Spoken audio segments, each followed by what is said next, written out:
Hi everyone, my name is Neville Hobson. I'm an independent consultant in PR, and my background is largely PR, but also employee communication, marketing communication, investor relations, so more of a corporate look.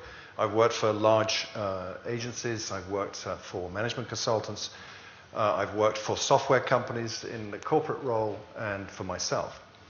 I've been a blogger since 2002, although didn't really get going because I didn't figure it out until 2004 what I was writing.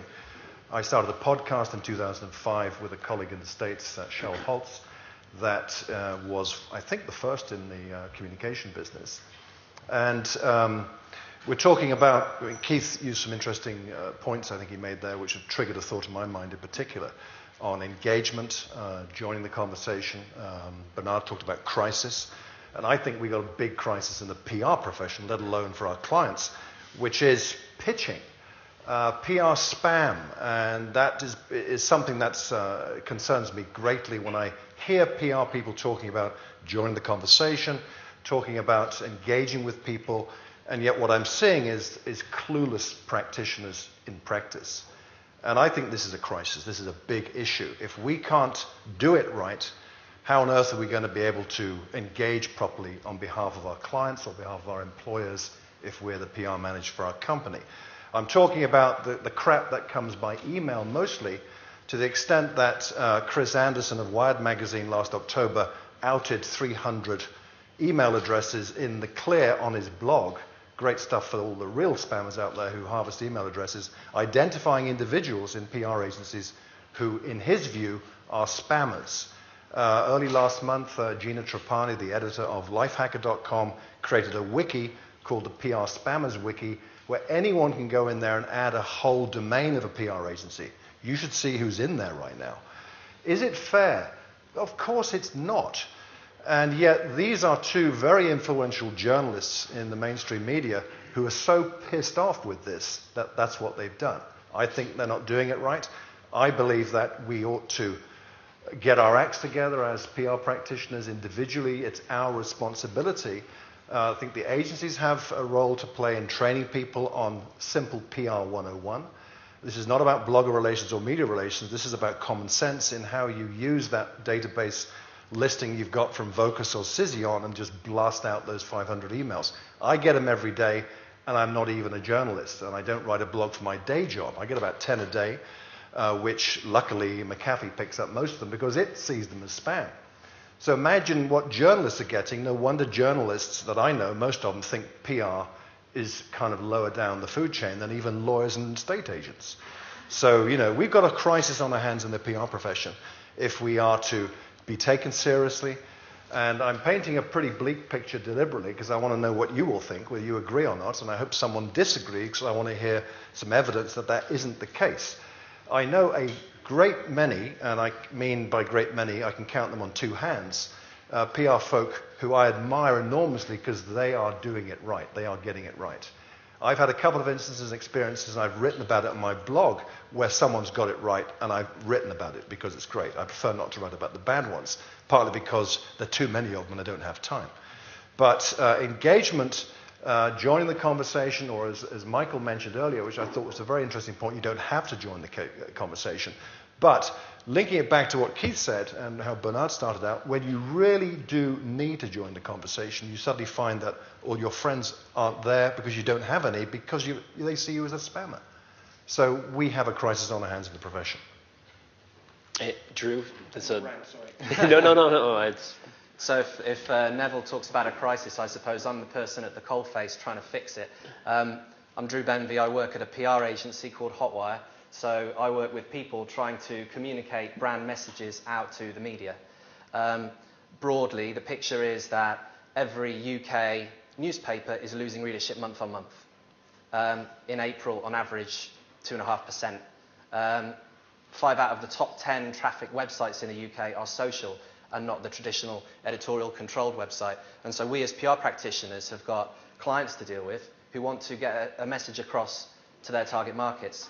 It might be a youth brand, it might be a brand of kind of enterprise software customers, but whichever it is, we've got a task to get a message across to the people that are going to communicate that through to the target audience.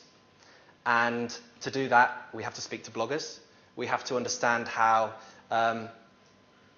video sites like Quick and Seismic, which I can see a few flashing cameras in the audience are using now, we need to know how that works. We need to know how to build social groups. And as a PR practitioner, I run a team of people whose job it is to represent digital brands and to do that other 90% of PR, which is represent non-digital brands in the digital community.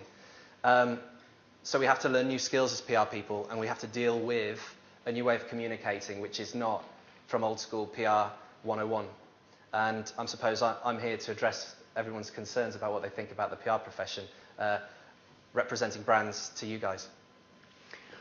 I want to start the discussion off on the outreach side, and then we'll get to the crisis later. And we have two strands here that I find incredibly interesting.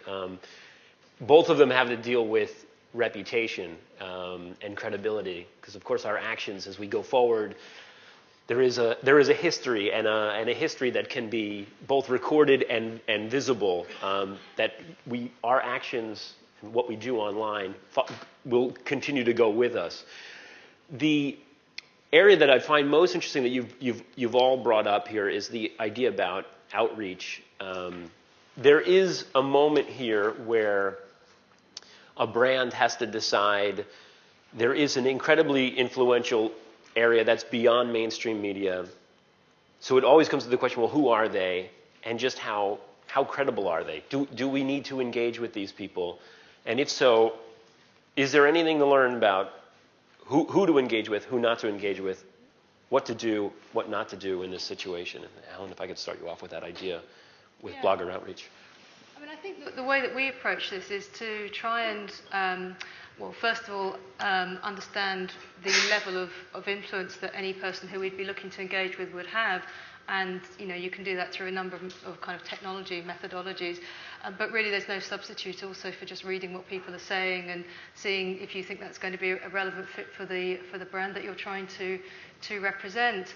And I think that the other thing that we're very careful to try and do, and to your point as well, Neville, about the need to engage in an appropriate way, we definitely don't go by the send 500 spam emails out, and I think that that just inevitably triggers a very poor response from people. Relationships has been used quite a lot as a word today, but I think it really is about not only relationships, but also behaving in an appropriate way. So rather than treating bloggers as some kind of group that don't deserve any respect, we absolutely would always go to them on the basis that we are entering into their space and we have to play by their rules. So we can't impose traditional expectations, if you like, of if we put this out there, people are going to be interested in it. What's going to be relevant to somebody is the first question that we have to ask ourselves, and really making sure that we're approaching people with content that's going to be useful to them, that's actually going to generate traffic to their site, that's going to be of value to them. So I think, if a brand is offering a value proposition that actually does something to deliver for the blogger, then actually you're starting from a good standpoint. Whereas if you think that just by spamming people, that's going to look good when you report back to your client, it's just not the case.